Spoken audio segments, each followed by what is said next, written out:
Hi, I'm Raya, and I'm a recovering structure addict. Like most type A individuals, I thrive on structure, organization, and time specific tasks. Unfortunately, my need for structure got so bad that I started dreading quality time with my friends and family. Thankfully, I have found ways to stay organized that suit my personality, but those ways are no longer at the expense of anyone or anything. In this episode, I'm sharing 5 ways a type A personality, aka me, stays organized and sane. If you struggle with this, hopefully my tips resonate and my resources help you too. Hey there, I'm Raya Reeves, and over a decade ago, I turned my life around through budgeting. I went from being an overspender deep in credit card debt to being the founder and full-time money coach of City Girl Savings. Now, I help women work towards their dream life and tap into their financial power one budget at a time. I fully believe you can live a life you love with a budget, and I'm living proof. The weekly City Girl Savings podcast focuses on the intersection of money and the City Girl lifestyle. Join me every week along with some special guests as I share my experiences, advice, and guidance on navigating life and money as an experience-loving millennial. Now, before I dive in, I really need you to understand just how bad things got for me. Like I mentioned, my need to get things done made me not want to spend time with anyone. I'm so embarrassed to say that because it's absolutely ridiculous, but it's exactly what happened. I had so much to do and I'd schedule my time so tightly that when I was spending scheduled quality time with family, I'd be thinking about all the other stuff I could get done. A dinner out turned into a chore instead of fun vibes with my besties. And after recognizing how uncool it was to not enjoy the quality time I had with the people I loved, I made flexibility a priority. In fact, one of my affirmations at the time was, I give myself permission to be fluid and flexible. So I made this a priority and it has helped tremendously. And it prepared me to shift my focus to my mom when her health got worse. So thankfully, I had started recognizing that I needed to be more fluid and flexible long before my mom's health took a real dive. And what a difference it made. So here are the 5 ways this type A personality stays organized. Asana. If you don't know about Asana, I'm about to blow your mind, but I first became privy to Asana about a year or two after starting City Girl Savings. And now it is truly the hub for all things operations in my business. My tasks are there, my team's tasks are there. It also houses important dates, resources, and ideas. Asana is the ultimate task and project management tool. I will be sure to link to it in the show notes. They have a free version and a paid version. I still thrive on the free version. I've never had any issues. It's exactly what I need it to be. And I don't have to pay for it. It's crazy, but it's such a game changer. And while I think Asana is probably more impactful for business owners, it can also be leveraged for personal organization as well. I mean, you can add projects into Asana, and whether they're temporary or ongoing, you can add tasks that relate to each project. And you can set up your tasks to have recurring due dates, or they can be one-off tasks. This is incredibly important for me. We have a lot of recurring tasks in our business. So being able to set the tasks once and set the recurrence is a game changer. You can also assign the tasks to yourself. So if you want to kind of get away from maybe like a written to-do list or like a very basic to-do list, Asana can be your to-do list for you. You just add the tasks in, assign it to yourself, give it a due date, and Asana will constantly remind you of that task. What I also love about Asana is that you can filter and organize your Asana tasks by different views that are helpful for you and your personality. Like me personally, I leverage the list view on a daily basis just so I can quickly see everything that needs to get done for that day, but also for the week. So list view, as you can imagine, just lists everything, from when it needs to be due onward, right? So starting with anything past due and then anything due today or due in the next couple of days. You can see it all. On occasion, I'll leverage the calendar view if I want to see like what my week or my month looks like at a glance. What's also cool about Asana is you can color code things. So when I use the calendar view, I know that like my operational tasks are green and my client tasks are pink. So I can quickly see like, okay, is this going to be like an operations heavy month or is this like a busy client month? It's very cool. If you feel like your to-do list is never ending, a system like Asana can help you manage it all. You'll never forget another to-do, and I promise you won't be disappointed. The next way I stay organized is with OneNote. So OneNote is a Microsoft product. And when I first took City Girl Savings full time, I found myself incredibly scattered with what I needed to do, what needed to be done, either one-off or on a day-to-day basis. And yes, my tasks were in Asana. So I had already been, leveraging Asana and loving it. But some days there were too many tasks in a day. Other days, there weren't enough tasks. And then I got some advice from my coach at the time who had suggested I set daily intention. So I remember this vividly. I did a business coaching program and she offered like one-off, one-on-one calls. And this was right when I was taking City Girl Savings full time and I was feeling scattered and I needed a system. So she said that my daily intentions should be the feelings I intended to have for that day, the top 3 tasks that I needed to get done for the day, and a reflection of what made me feel uncomfortable throughout the day. And I decided to use OneNote for this. So I had previously been using OneNote. I still use it to keep track of all my notes from my client calls or like brand meetings, team meetings. But I recognize that it could also be very beneficial for my daily intentions. So every day, I create a new OneNote page in the applicable month section. So if you're familiar with OneNote, you have like notebooks and then you have sections and then you have pages within the sections. So a section would be the month. So January 2024 would be the section, and then pages within that section would be January 1st, 2nd, 3rd, etc. So I name that page the day of the month it is. So January 2024, then the page in there would be January 1st, 2024. From there, I have a chart that needs to be filled out at the start and end of each day. So this chart has exactly what I listed, like what the day is, what day of the week it is, what I want to feel for the day. So like how I should be feeling about my intentions, the top 3 things I need to get done that day, and then a section for what did I actually accomplish. One thing that I actually added to my template not too long ago was the goals that I'm working on for City Girl Savings. So now when I create a new page and I use my template, a part of that template is the goals that I've set for City Girl Savings so I can see them every single day. So leveraging OneNote to keep track of my daily intentions has really allowed me to be clear on what I need to focus on each day. And I make it a point to prioritize the most important tasks first. So because I'm spending this time looking at, okay, what does my day look like? What needs to get done? I'm able to say, okay, this is the most important thing. Let's work on this first. And then if I don't get everything done, because sometimes that's life, right? I just roll over any tasks that aren't completed to the next day. From an organizational standpoint, this is a practice that has totally changed the game for me. Are you loving this episode so far? Well, the money and life level up conversations never end in the City Girl Savings community. Visit citygirlsavings.com for instant access to resources that help you budget, level up your money mindset, and so much more. And make sure you stay up to date with CGS by following us on Instagram, TikTok, and YouTube, all at City Girl Savings. Next way I stay organized is with digital calendars. Now, I'm so embarrassed to say this, but I did not fully leverage my iPhone and Outlook calendars until a few years into my business, and I'm kicking myself for it.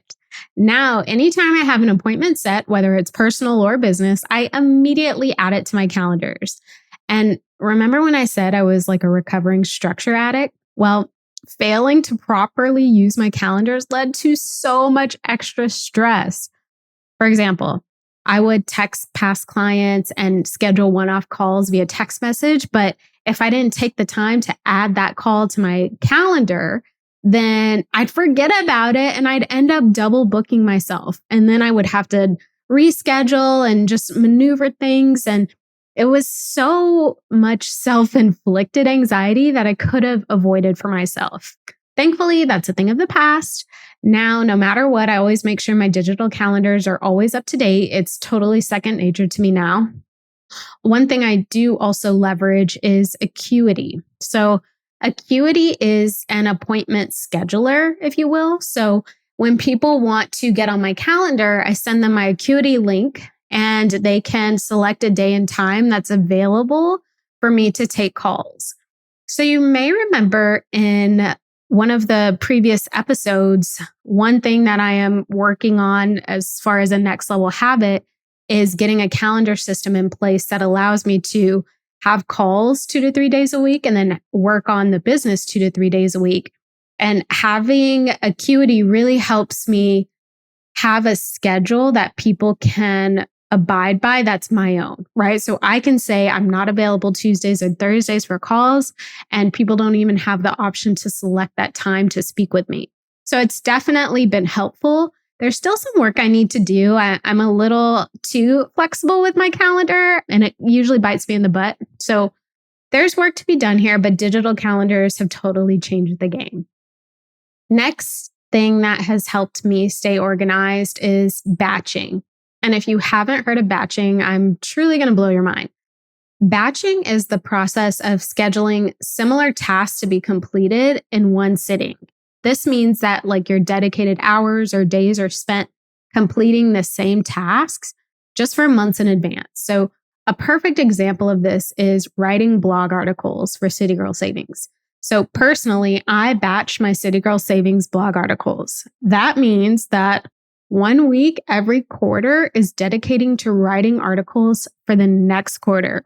It takes me a few days to get 1 quarter's worth of articles written, but that means I won't have to worry about writing any more articles until the next quarter. So I just dedicate my time that week to getting as many articles written as I possibly can.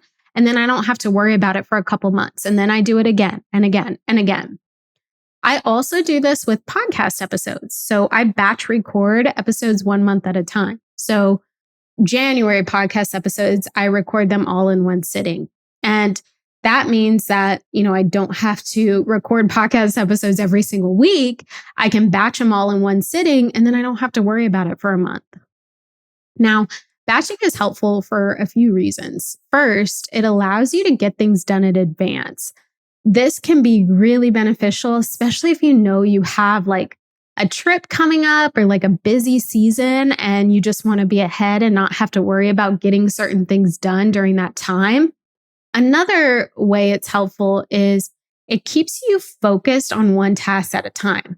I'm not sure if you've heard this, but multitasking actually isn't that good, right? Because you put your focus on one task, then you switch to the other, then you switch back, and you're not giving it 100%. Whereas when you batch, you are just doing that one task over and over and over, getting you enough stuff done for a certain amount of time, then you can shift your focus to something else. So it's really good if you want to fully immerse yourself in something that needs to get done and then not have to worry about it for a while. So when I batch, let's say I batch writing articles. After I write one article, I'm already in the zone, right? So it makes sense that I would continue writing articles because I'm already in this mode. I prepared myself for it. I may as well keep going. The beauty of batching too is that it doesn't have to just be for business. It can be implemented in any area of your life, whether it's, your career, your health, your business, your closet, right? Use batching to get similar work tasks completed. Use it to get personal or home chores done in advance. So maybe you batch cleaning all the toilets today, and then you don't have to worry about it for a couple weeks, right? You can leverage it in just about any area of your life. And Obviously, I highly recommend if you have a business or a side hustle, you leverage it so that those responsibilities are covered. Now, if you want to just get started with batching, I suggest you try it on a small scale and then start taking it up a notch. I promise you'll see how much better planned and organized you are when you actually batch your stuff you need to get done.